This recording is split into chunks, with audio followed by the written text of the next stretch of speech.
الحمد لله الحمد لله الحمد لله رب العالمين والصلاة والسلام على سيدنا محمد وعلى آله وصحبه أجمعين. Barcha maqtovlarimiz bizlarni yuqtanbar qilib tarbiyalab turgan va barcha alamlarning Rabbisi bo'lgan Alloh subhanahu va taolaga bo'lsa edi va ko'ngil turlarimizdan chiqqan salovat shariflarimiz oxir payg'ambarimiz suyukli payg'ambarimiz Muhammad Mustafa sallallohu alayhi va sallamga va uning oila ahllariga va sahobalarga borib erishsa edi. Assalomu alaykum va rahmatullohi va barakatuh. Muhtaram va aziz qardoshlarım. Alloh taolo bizlarning ikki jumg'a orasida qilgan amal g'ibatlarimizni durustlab qabul etsin. Bandachilik bilan bilib bilmay qolgan ulug' gunohlarimizni g'afur aylasin.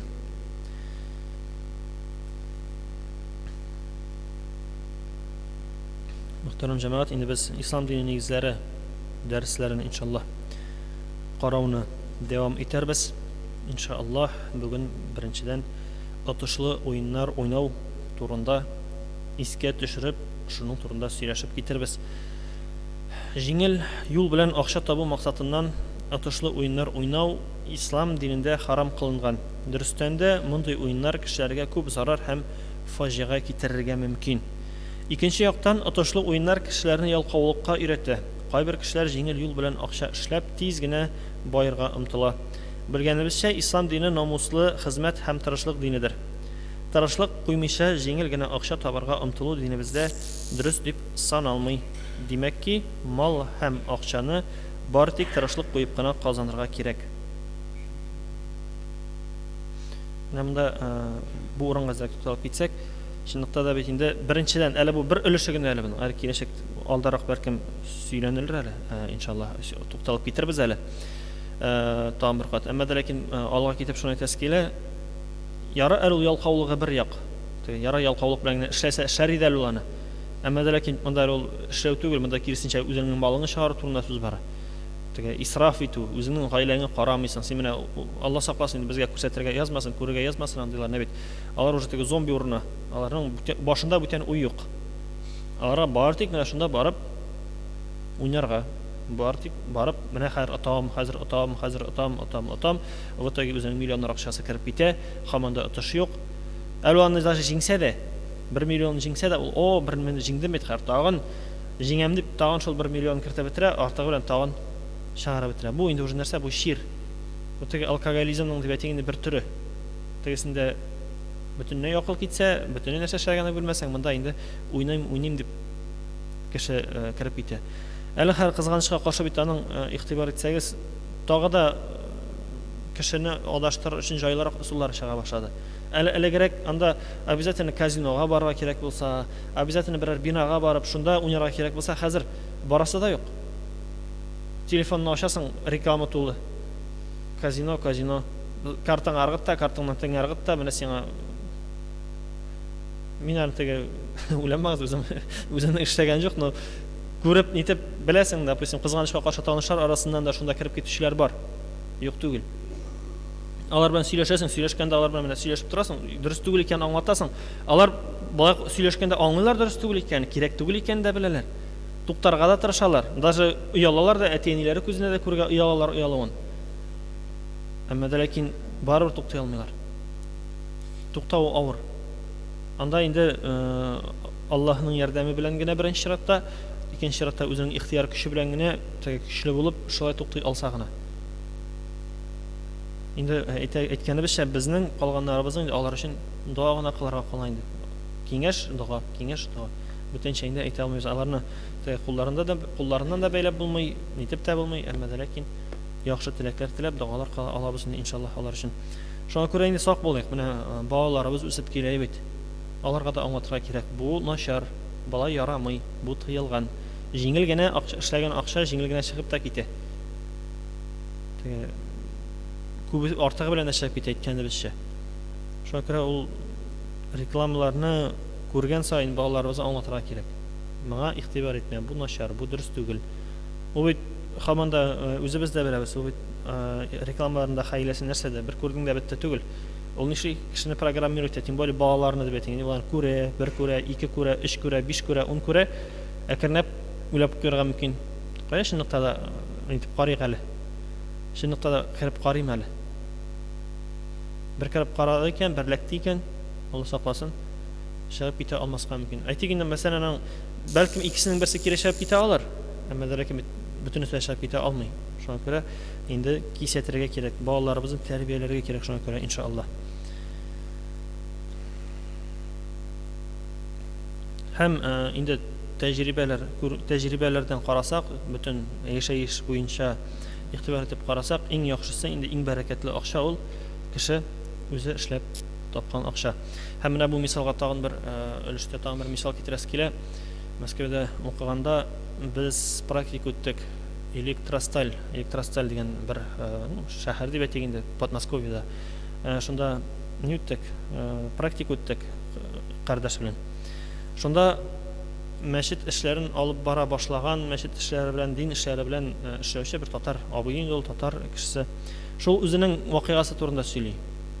Менә ди, җиңел акчага кызыкмагыз ди, үзе үк сөйли. Җиңел акчага кызыкмагыз ди. Мин ди, элек ди бандит идем ди. Үзе сөйли. Мин элек ди бандит идем ди. Мен пистолет бар, ни бар ди.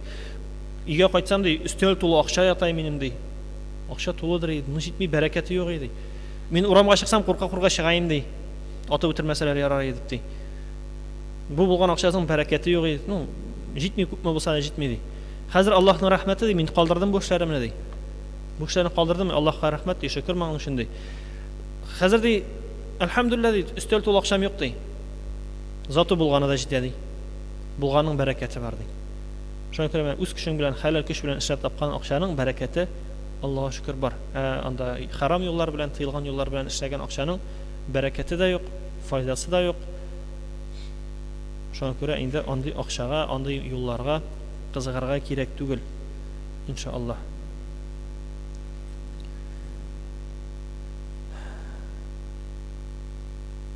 Әйткәнебезчә, харам юл белән эшләнелгән акча, тапкан акча ул кешене бер кайчан да бәхетле иткәне юк әле. Ул киресенчә тормышның ямен боза дип әйтик, тормышның тәмен боза. Һәм тынычлык югала, менә шул абыйның да әйткән сүзләре белән бит тынычлык юк иде. Мин куркып йөри идем дип әйтгәндә бит. Һәм мәсәлән шул ук анда отышлы уеннарга кирип киттек, иншаллах сакласын. Аның әҗәтләре җыя, ул тагын уйлый, ничек кайтарга, кайын кайтарга, ул аның башында бүтән уй юк. Ул тыныч кына тора алмый ул, тыныч кына яши алмый кызганычка каршы. Шуңа күрә инде беләбез, бу юлдан ерак торырга кирәк. Һәм тырышлык белән табылган хәләл акчаны аны бит кеше уйлый. Туктар, мин бит моның өчен күпме көч түктем. Күпме тырышлык белән таптым бит мин бу акчаны. Аны җиңелгә чыгарып китсәң, тагын бит әле табасы бар шул акчаны дип бит.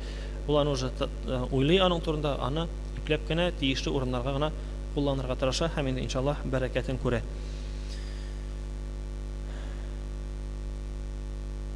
Ислам динендә кешеләрнең җаннары һәм маллары мөхәддәс дәрәҗәдә кагылгысыз булып санала. Бер кемнең дә икенче кешенең малына һәм җанына зарар китерергә хакы юк. Отышлы уен уйнаучылар бер-берләренең малларын ва акчаларына зарар итеп, харам һәм гөнаһлы эшләр эшләгән булып саналалар. Отышлы уеннар кешеләр арасында үч итү һәм дошманлык салыр. Җәмәгать арасындагы татулыкны бозар. Коръәндә Аллаһы Тәгалә булай дип әйтә. Булай дип буйра, Маида сүрәсе 90-91 аятлар: "Әй мөэминнәр, исерткеч эчемлекләр эчү, отышлы уйны, сыннар һәм отыш уйны өчен ясалган уклар шайтаннар гамәлләреннән булып пычрак гамәлләрдер. Ул эшләрдән сакланыгыз, дөнья ва ахират бәхетенә ирешерсез. Шайтан исерткеч эчемлекләр ва отышлы уеннар белән арагызга дошманлык салып, сезне Аллаһы Тәгаләгә гыйбадәттән, зикрдән һәм намаздан тыярга тырышыр. Шулай булгач, бу эшләрдән тыелырсызмы?" Шуңа күрә менә монда инде Аллаһ Тәгалә безгә буйрып әйтеп китә, чынлыкта да менә монда икенче өлешендә карасак, ул эшләр исерткеч эчемлекләр ва отышлы уеннар безнең арада булу сәбәпле шайтан дошманлык салырга тырыша, дошманлаштырырга тырыша. Чынлыкта да бит менә ишетеп тә беләсең дә бит, кемнең дә кемгә булса әҗәте калса, ул кеше аны эзли башлый, аны бирмәсә тагын үч ала башлый, бүтән төрле требовать итә башлый, куркыта башлый, яный башлый, шантажировать итә башлый һәм башка төрле гаиләләрне бозуга китерә торган гамәлләр. Инде Аллаһ Тәгалә Коръәндә боерды икән, Аллаһ Тәгалә болай гына бер нәрсәне дә боермый. Димәк, аның безгә зарары бар. Сүздә юк инде, иншааллаһ, өметләнәм инде. Монда утыручыларыбыз, Аллаһка шөкер, әлхәмдүлилләһ, моны барыбыз да аңлый. Әмма дә ләкин безнең аңлау белән генә эш бетми бит әле. Безнең бит якыннарыбыз бар, туганнарыбыз бар. Аларга да җиткерергә кирәк. Соң булганчы җиткерергә кирәк. Инде кирип киткәч түгел, кирип киткәнче аңлатырга кирәк. Кызганычка каршы инде кайсы бер вакытта аңлату да җиттеге булышып җиткермәскә мөмкин. Әмма дә ләкин барда без үзебезнең өстебездән нәрсәне эшләргә тиеш? Җаваплылыкны төшерергә тиеш. Шул вакытта әйткән булсам дип әйтмәс өчен. Чөнки мәсәлән, әлбәттә әйттең дә ул 100% синең әйткәнне тыңлый дигән сүз түгел. Монда беренче чиратта Аллаһ Тәгаләнең күңеленә салуы кирәк. Шуңа күрә инде дугада кылыйк, алар өчен дугаларда кылыйк. Аллаһ Тәгалә туры юлдан җибәрсен, туры юлдан йөртсен һәрберебезне, үзебезне ва аларны, һәр башкаларыбызны иншаллаһ. Отышлы уеннар кешенең вакытын ва көчен алыр, сәламәтлеген бозар, гаиләдәге ара бозылуга сәбәп булыр. Күп кешеләр отышлы уеннар уйнап барлык малларын югалта, үзләрен, гаиләләрен, балаларын авыр хәлдә калдыра. Отышлы уен уйнау Аллаһы янында ва халык арасында кешенең дәрәҗәсен төшерер. Халык отышлы уен уйнаучыга бер вакытта да яхшы күз белән карамас. Булар турында инде сүзләр белән әйтеп киткән, менә тагын бер кат искә төшереп киттек. Чынлыкта да аның үлеп карагыз, ул көне буе шунда бер экранга текәлеп, көне буе шунда бер урында утырып, хәрәкәтләнү дә юк, йөрү дә юк, сәламәтлек инде хәрәкәтләнмәгәч. Хәрәкәттә бәрәкәт дип тик әйтмәй бит безнең халкыбыз, шулай бит. Инде балалар хакына керү, гаилә хакына керү ансын дип әйтәсе дә юк. Андый кешенең инде гаиләдә аның кирәге дә калмыйдыр соң әйткәндә. Ул авырлыклар китерүдән башка аның бүтән файдасы юк дип әйтик инде. Шуңа күрә кат-кат әйтәбез, кат-кат искә төшерәбез, сак булырга.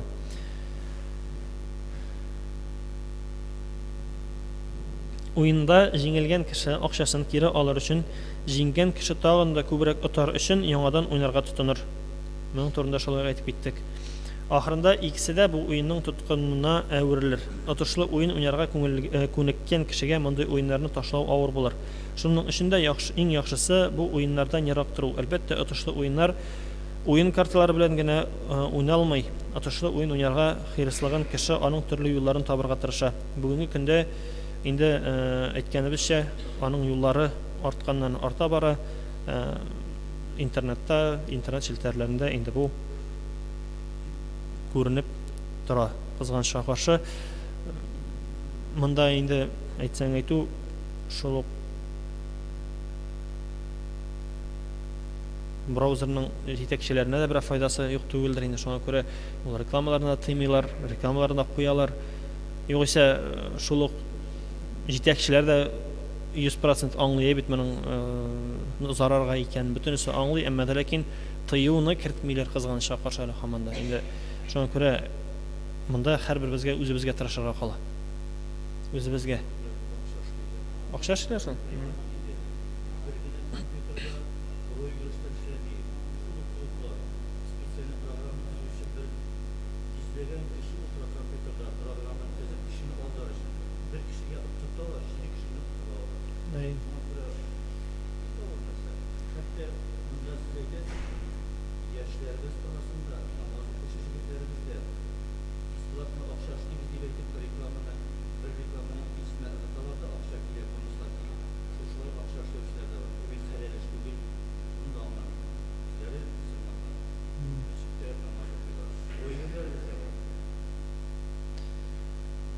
Инде бүгенге көндә бер киңәш кенә әйтергә була менә бу рекламалар буенча.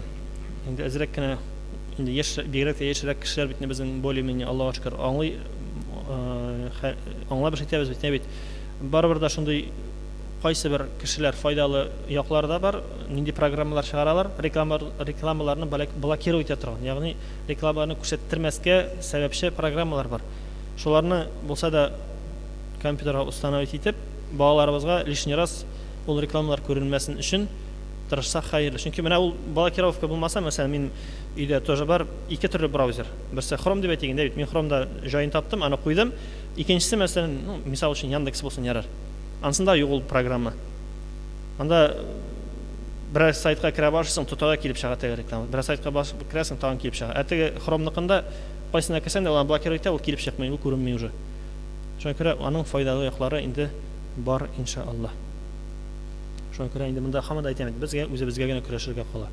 Һәрбер кеше үз акылы белән, һәрбер кеше үзенең тырышлыгы белән. Монда әгәр дә, допустим, һаман да бер сүз, әгәр дә ул аны үзе аңламаса, әгәр дә ул аны үзенең башына барып җитмәсә, син аны күпме генә блокировать итсәң дә, ул аны бүтән җирдән таба, үзе пишәт булса зәп таба ул аны, һәм башкалар инде кызганычка каршы. Шуңа күрә инде һаман да бер сүз, андый кардәшләребезгә киңәш бирәбез, шундый кардәшләребезгә булышырга тырышабыз. Инде андый кешегә бер тапкыр тотылды икән, шунысын әйтәсе килә, мәсәлән, ул кешене бер тапкыр белдең икән син отышлы уен белән уйнаганын. Ул сиңа 100 төрле сылтау табып, 100 төрле хәйләләр белән синнән акча сорый икән, бирмәскә. Ул аны ышандырып сорый, шулай итеп ышандырып сорарга мөмкин уларны, бит. Алар уже устарып бетә инде.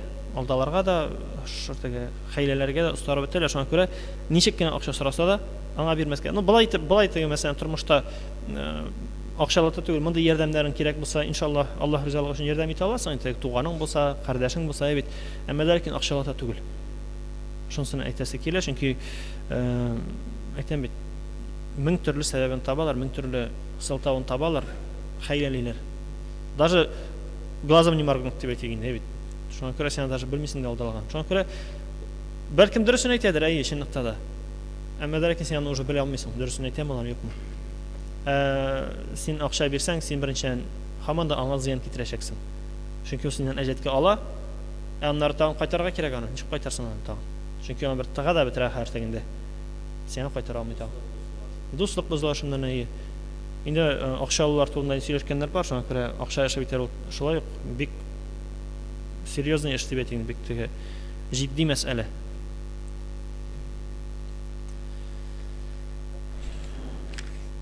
Монда как раз икенче тема ялган ва хәйлә турында. Чөнки әйткәнебезчә, шушы темадан соң чынлыкта да бу урынлы тема. Алар әйтәм бит, шулай хәйләләр алар, шулай дип алдалалар. Мен инде әйткәнемчә теге исемнәре белән әйтмим, Аллаһка шөкер безнең мәчеттән күргән юк, ишеткән юк, но кардәшләр арасында, монда йөрмәүчеләр арасында бар да кызганычка каршы бер икесе белән таныш, даже теге әле вакытта белмәгән идем әле дип әйтәгән, бит сорыйлар акчаны. Булышасың инде әлегрәк.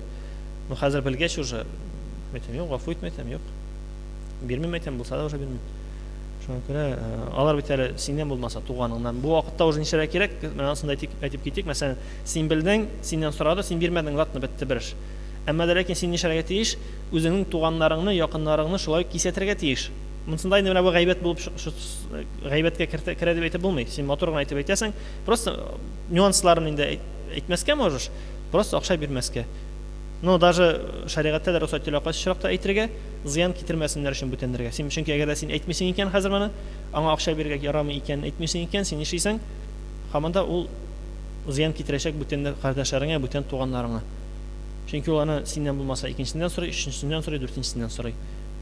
Бүтәнесен кисәтсәң, бүтәнесе белсә, аңа нишләячәкләр? Бирмәячәкләр иншаллах.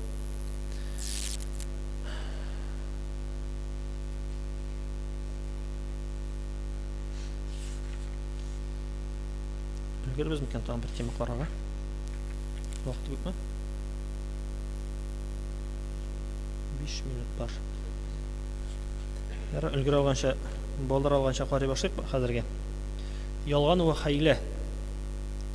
Башкаларны алдар өчен әйтелгән дөреслеккә туры килмәгән сүзләргә ялган диелә. Ялган ул динебездә харам кылынган зур гөнаһларның берсе. Коръәндә Аллаһ Тәгалә булай дип буйра: "Ялган сүздән сакланыгыз." Bu Haş surəsində 30-cı ayət. Ey müminlər, Allahdan qorxuğuz, söyləyən vaqtda şən dürüsün söyləyəz deyib Əhzab surəsi 70-ci ayətdə aytdı Allah Teala. İndi tормышыбыздағы бик күп күңелсез хәлләр ялган аркасында килеп чыга. Хәйлә, алдау, зулым, хаксызлык, гаделсезлек, ышанычсызлык, душманлык, татусызлык, тынычсызлык кебек нәрсәләрнең барысы да ялган нәтиҗәсендә барлыкка килә. Ялганчының үз-үзенә дә ышанышы юктыр. Аның кешелеклеге ва иманы зәгыйфтер.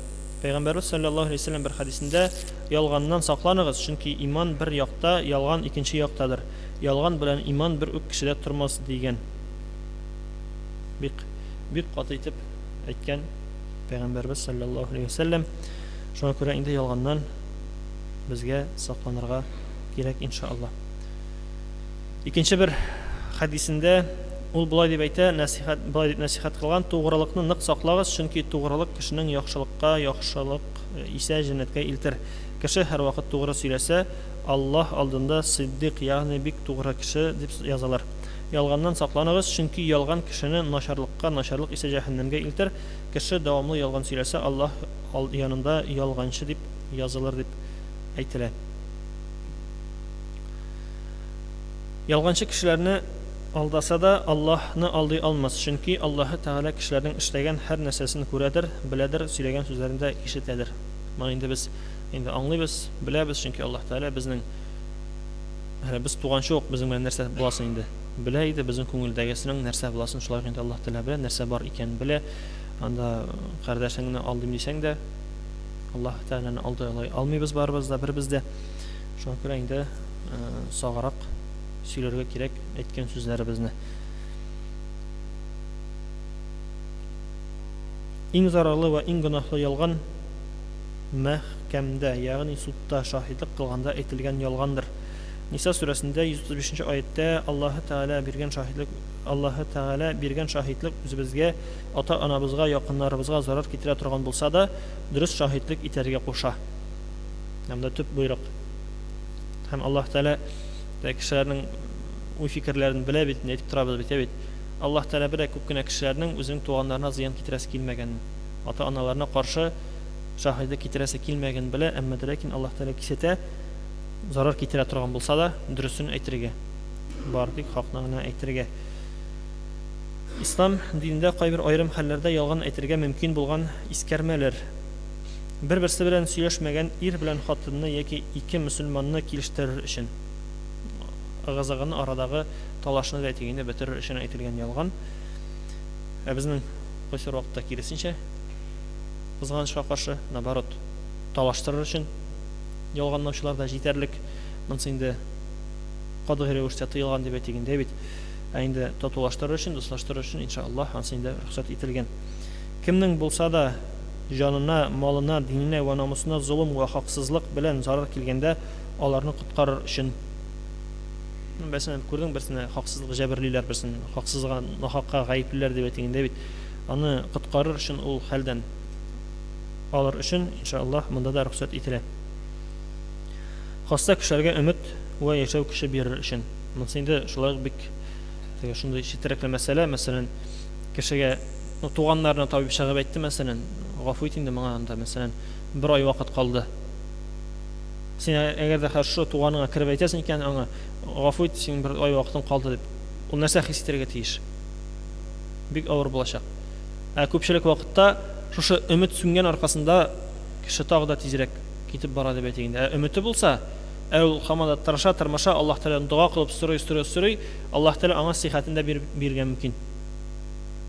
Сихәтен бирә һәм ул кеше теге кайсы бер табибларның әйткән ишеткәнегез бардыр инде үзегезнең дә. Кайсы бер кешегә бер атнадан үләсең дип чыгарып җибәрәсең, ул кеше терелеп китә. Узак еллар яши ди, кемгәдер все булды, син терелдең, курыкмыйча яши аласың дип әйтәсең, бер атнадан үлә ди. Аллаһ Тәгаләнең үзенең хикмәте, Аллаһ Тәгаләнең үзенең планнары юк дип ничек әйтергә була инде шуннан соң дип кайсы бер табиблар әле, мөселман булмаган табиблары әле кайсы берләре әйтә шулай дип. Шуңа күрә менә монда да күрәбез Аллаһ Тәгаләнең хикмәтен, Аллаһ Тәгаләдән генә тора бөтенләй бер. Табиб ул сәбәпче, без табиблар, дарулар, алар сәбәпче генә. Алар предварительный диагноз бирә, предварительно әйтә, әмма ләкин ахыргысы Аллаһ Тәгаләдән. Көчле дуаның, кеше ихлас күңелдән кылган дуаның кеше ансарының тагы да зуррак. Мәсәлән, вакыт конечно кыска, үземнең әйткәнем бар икән, хәтерләмим. Әбинең мисалында гына миңа аны сөйләде. Минем әтиемнең апасы шулай ук әбигә бер атна вакыт, максимум 1-2 ай вакыт калды дип чыгарганнар иде. Мин кайтканда ди, минем баба инде аның әтисе юынып дуа кылган ишеттем ди, я Раббым, Аллаһ бер 3 ел гына булса да бергә торырга насыйп ит инде дип җылы дуа кылган ишеттем ди бабай, әтисенең инде, минем бабайның. Әби чыкты ди, әнисе чыкты 9-нчы майларда, примерно 8-нче 9-нчы майда инде больницадан чыкты ди. Ровно 3 елдан соң 9-нчы майда бабай үлде. ровно 3 ел 9 майда бабай үзе үлде. Әле әби түгел, бабай үзе үлде. Бабайдан соң әби тагын 6 ел яшәде. Менә врачларның 3 ай, 2 ай дигән сүзләре. Мин теге врачларны гаепләп әйтмим, дөрес аңлагыз.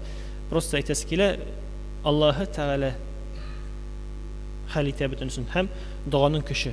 Җылый-җылый сораган дуаның көче. Әмма ләкин теге монсы инде бабайны хөрмәт итеп кенә әйтү дип әйтәм, теге шаярыбрак кына әйтү дип әйтәм, бабай дуадан эшләмәде, уташ нитмәде.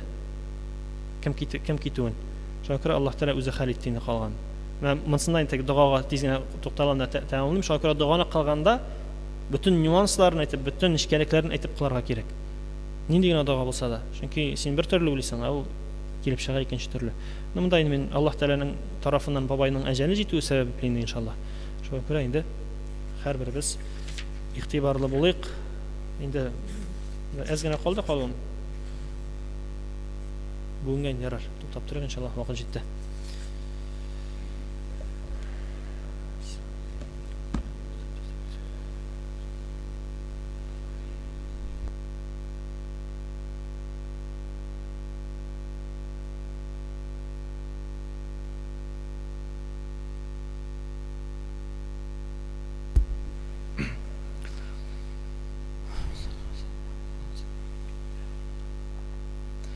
الله أكبر الله أكبر الله أكبر الله أكبر أشهد أن لا إله إلا الله أشهد أن لا إله إلا الله أشهد أن محمدا رسول الله أشهد أن محمدا رسول الله حي على الصلاة حي على الصلاة حي على الفلاح حي على الفلاح الله أكبر الله أكبر لا إله إلا الله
الحمد لله الذي هدانا للإيمان والإسلام وجعلنا من أمة محمد عليه الصلاة والسلام وفضل الجمعة على سائر الأيام أشهد أن لا إله إلا الله وحده لا شريك له شهادة مصيلة إلى دار السلام وأشهد أن محمدا عبده ورسوله سيدنا الأيام صلى الله تعالى عليه وعلى آله وأصحابه البررة الكرام خصوصا منهم على أبي بكر الصديق وعمر الفاروق وعثمان ذي النورين وعلي المرتضى الإمة رضوان الله تعالى عليهم أجمعين.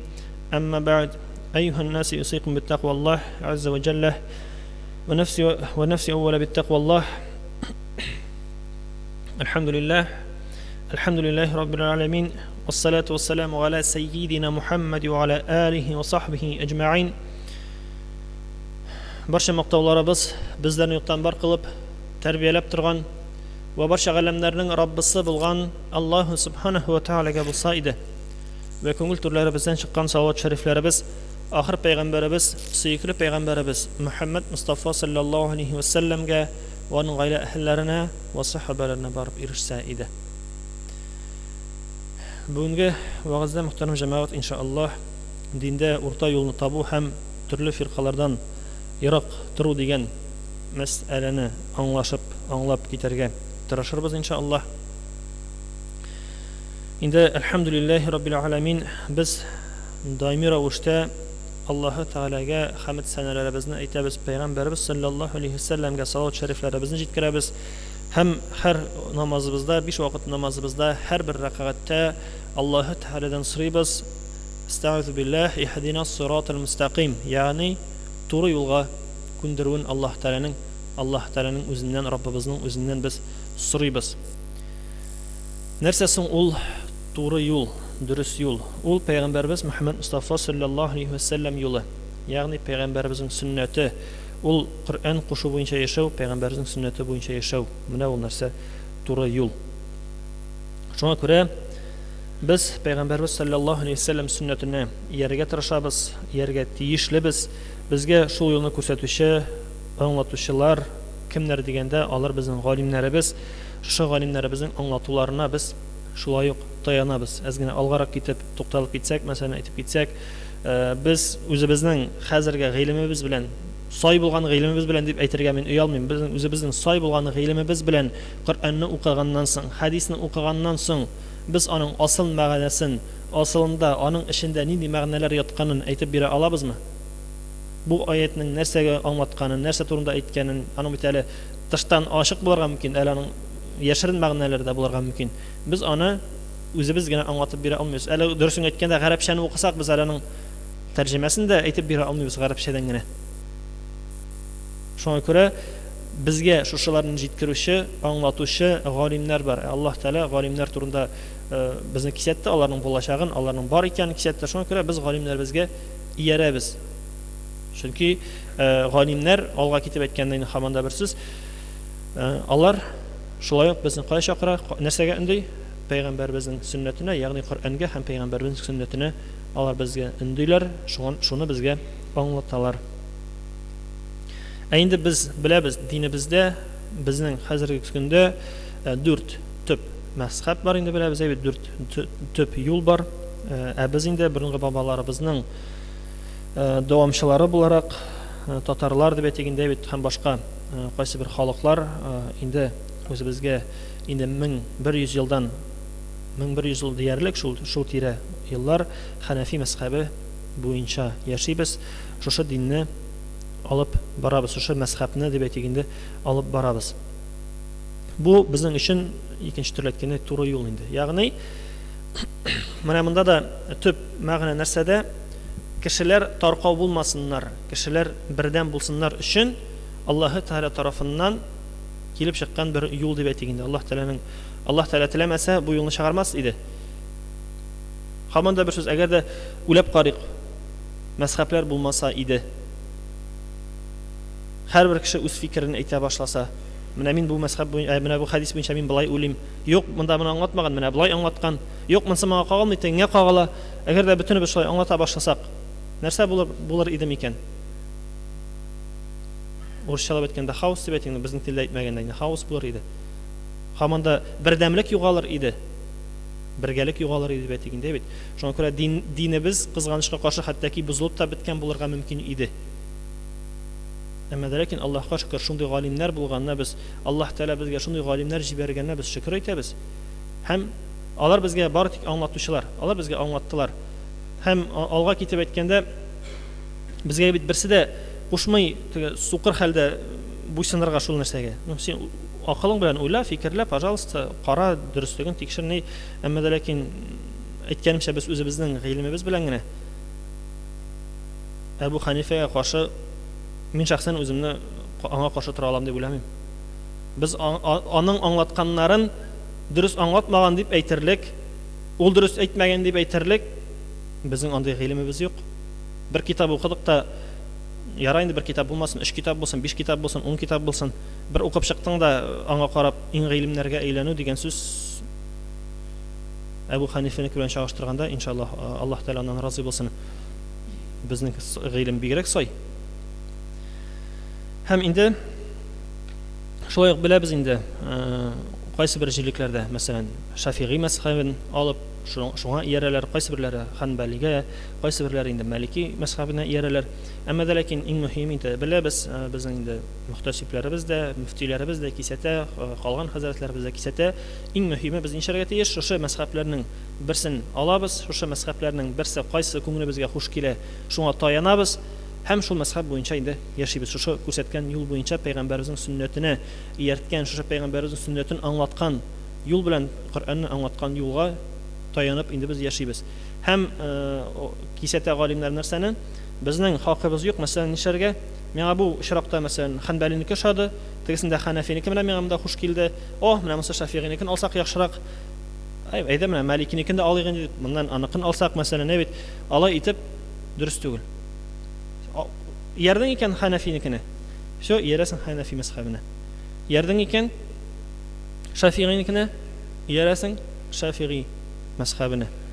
Әмма ләкин мөхтәрәм җәмәгать, шулай галимнәрбез аңлата. Әгәр дә син шушы 4 юлга таянмыйсың икән, син шушы 4 юлга иярмисең икән, әйтәсең икән мин сөннәт буенча яшим дип, һәм сөннәт буенча яшәргә тырышасың икән, син димәк 5нче мәзһәбне булдырмакчы буласың. Чөнки син аны үз аңлавың белән, үз акылың белән аңлатмакчы буласың, үз акылың белән кешеләргә җиткермәкче буласың. Шуңа күрә шушы мәзһәбләрнең берсен сайлыйбыз, дөрес булган 4 мәзһәбнең берсен сайлыйбыз, һәм инде шуңа ияреп яшәргә тырышабыз иншааллаһ. Инде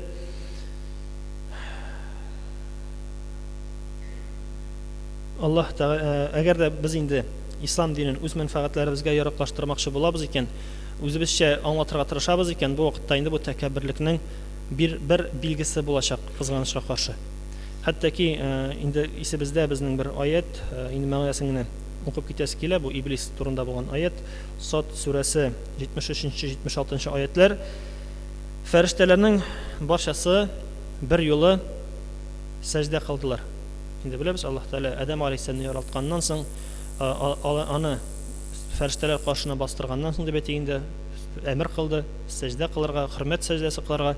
Бүтән фәрештәләр бер юлы сәҗдә кылдылар, мәгәр Иблис сәҗдә кылмады. Тәкәбберләнде һәм кафирләрдән булды. Аллаһ Тәгалә әйтте: "Эй Иблис, Иблис, мин үз кудрәтем белән яраткан Адәмгә сәҗдә кылудан сине нәрсә тыйды? Тәкәбберләндеңме, әллә бөекләрдән булдыңмы?" Иблис җавап итеп әйтте: "Мин Адәмнән хәерлерәкмен, чөнки мине уттан яраттың, аны туфрактан яисә балчыктан барлыкка китердең", дип әйтте. Ягъни ул тәкәбберләнде. Ул үзен яхшырак күрде аңа караганда. Һәм инде бу кыссаны безнең һәрберебезнең ишеткәнебез бар. Коръән аятларын укысак, Коръән аятларын тәфсирләрен карасак, без аннан күрәбез, аңлыйбыз, бит вагызларда шулай гына сөйлибез. Һәм инде Аллаһ Тәгаләнең әмеренә шайтан буйсынудан баш тартты. Һәм тәкәбберләнде, шуның аркасында ләгънәт кылынып җәннәттән сөрелде.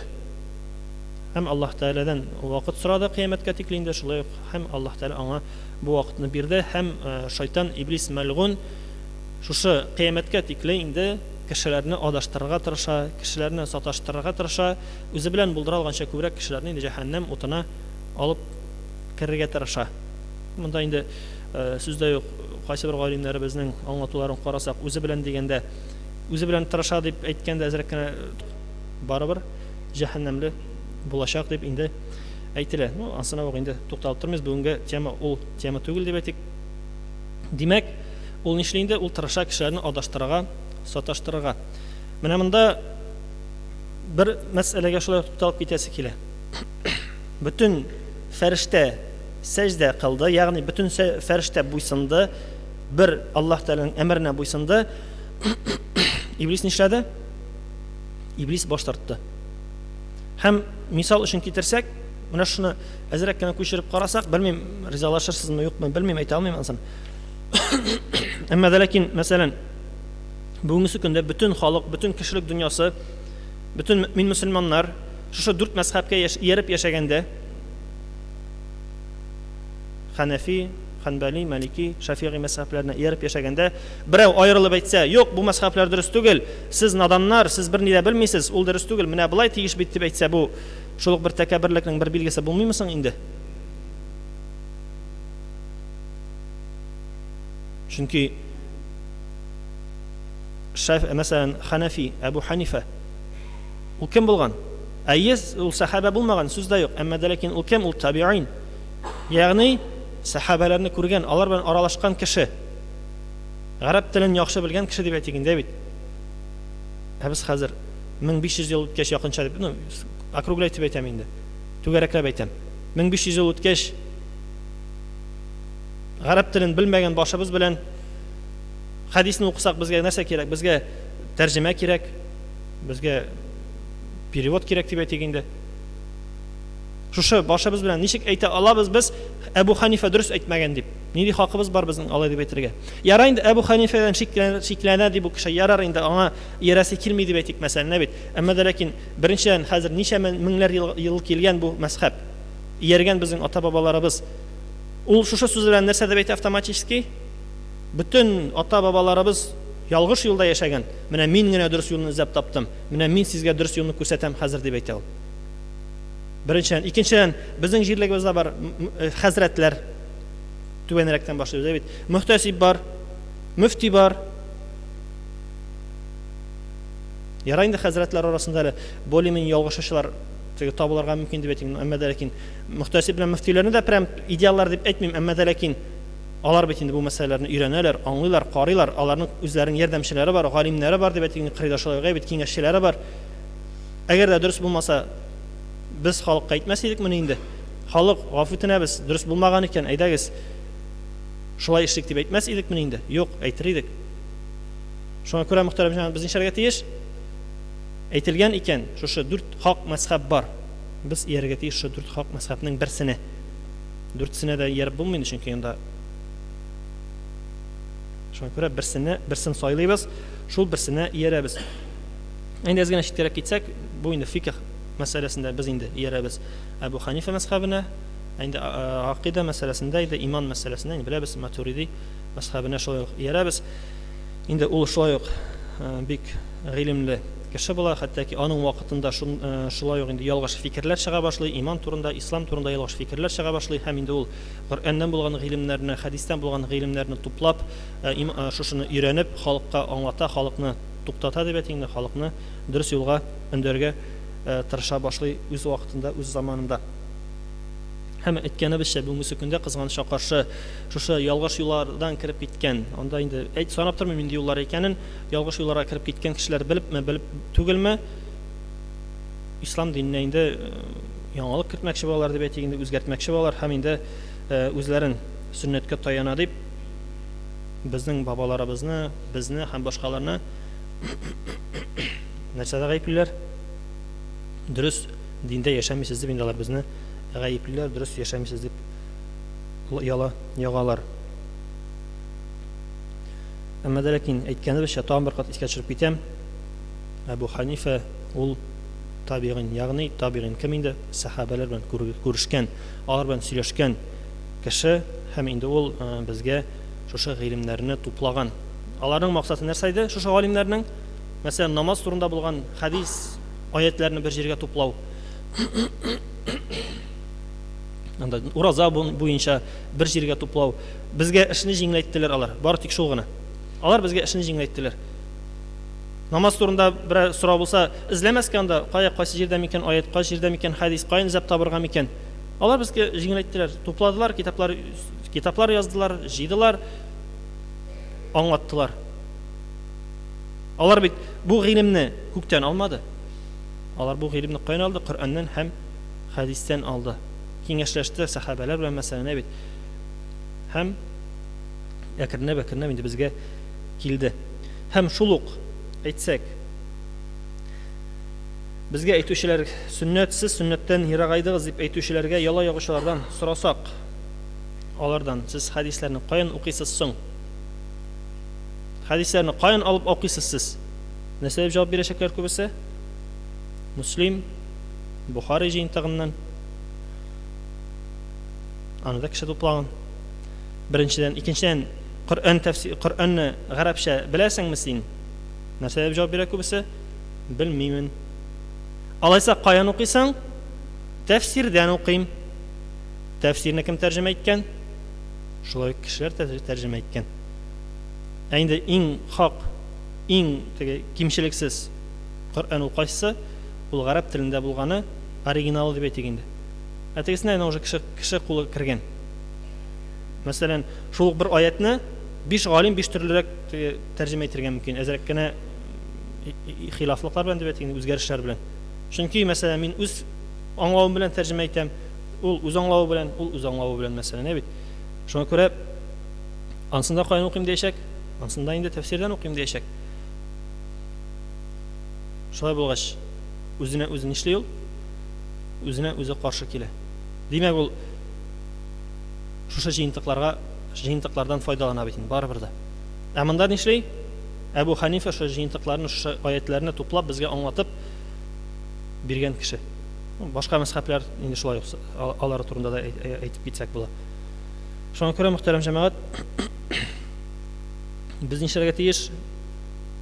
Ислам динен үзебезчә бурып, үзебезгә яраклаштырып яшәргә түгел, ә инде ничек кушылган, ничек тиеш, шулай яшәргә тиешлебез. Анда инде кайсы бер мәсьәләләргә инде тукталып тормыйм, туктала башласаң узакка китә. Мәсәлән, һаманда җирлектә чыга икән бер бәхәс, менә бу мәсьәлә буенча ничек микән, тегесе ничек микән, ызгышып, талашып, шайтан коткысына бирергә, вәсвәсәсенә бирергә түгел, бары тик барага да сорарга.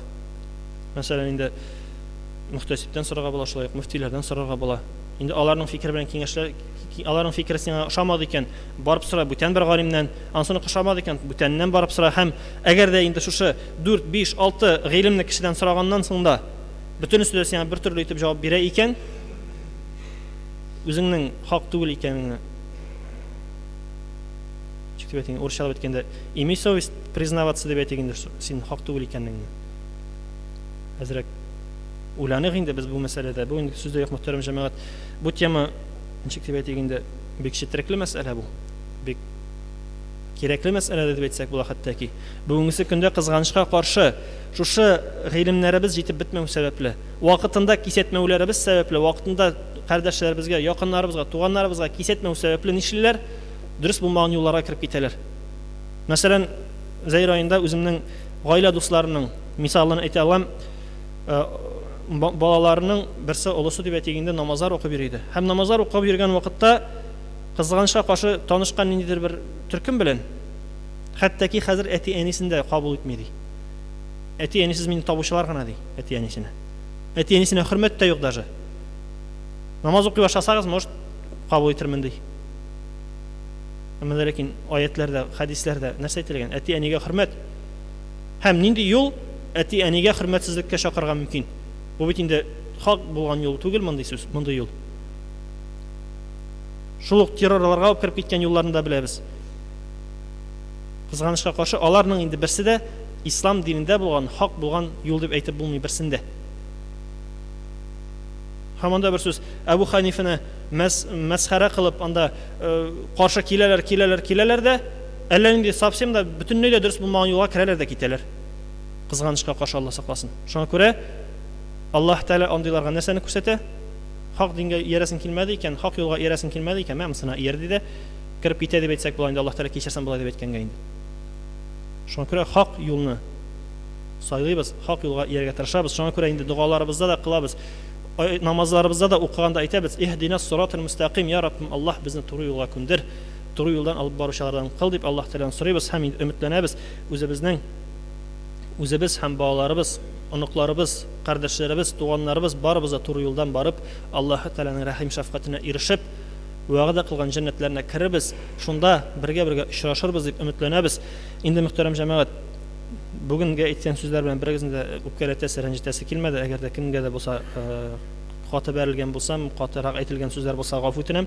Шуңа күрә инде Аллаһ Тәала безгә насыйп итсен, шушы туры юлдан, дөрес юлдан барырга, үзенең рәхим шәфкатенә ирешергә һәр барчаларыбызга иншаллаһ инде насыйплардан әйләсен. بارك الله لنا ولكم في القرآن العظيم ونفعنا وإياكم بالآيات والذكر الحكيم إنه هو العفو الرحيم الجواد الكريم العلي العظيم السميع الدعاء.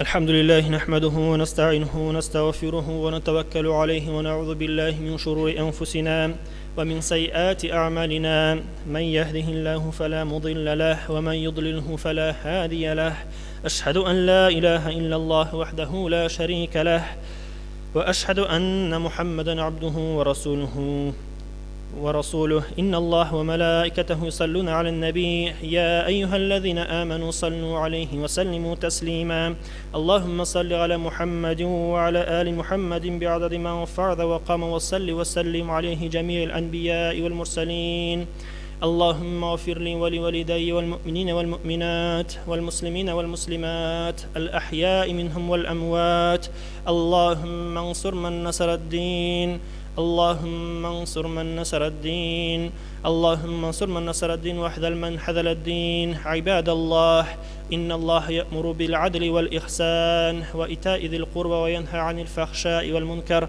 والبغي يعظكم لعلكم تذكرون اذكروا الله يذكركم واشكروه يزد لكم واستغفروه يغفر لكم ولذكر الله أكبر لو كنتم تعملون وأقيموا الصلاة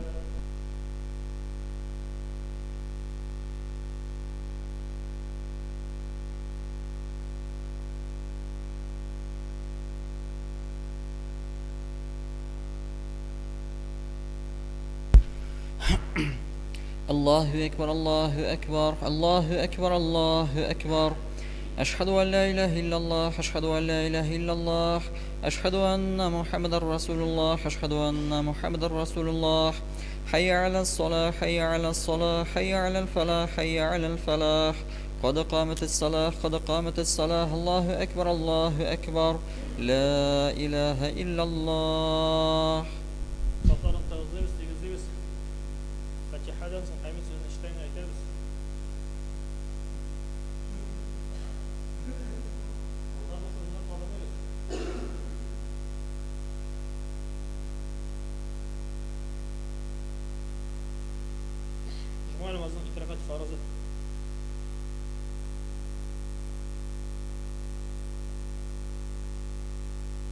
الله أكبر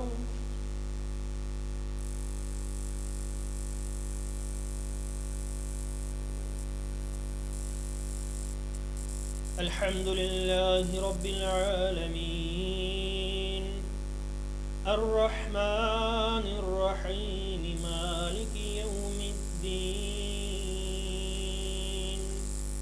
إياك نعبد وإياك نستعين اهدنا الصراط المستقيم صراط الذين أنعمت عليهم غير المغضوب عليهم ولا الضالين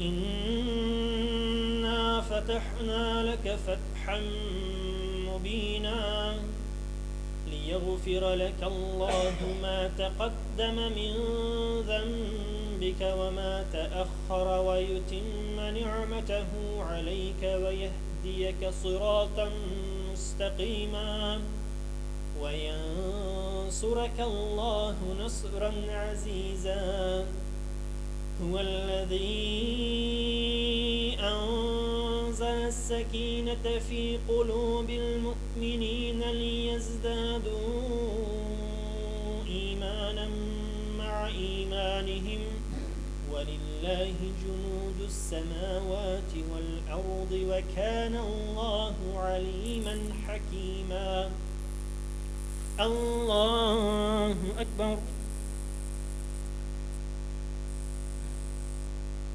سمع الله لمن حمده الله أكبر الله أكبر الله أكبر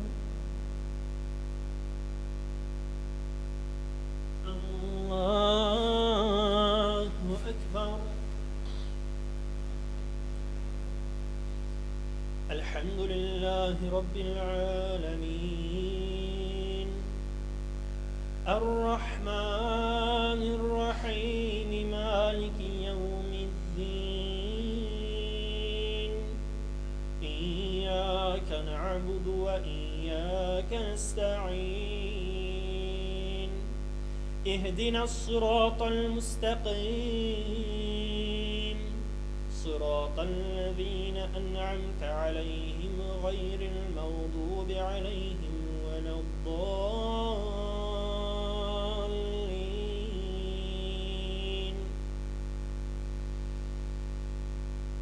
قل هو الله أحد الله الصمد لم يلد ولم يولد ولم يكن له كفوا أحد الله أكبر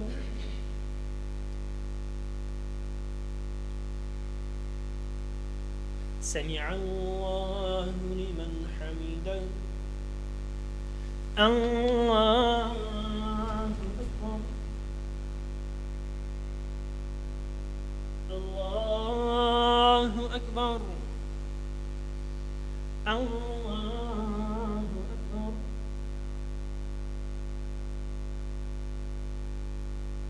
الله أكبر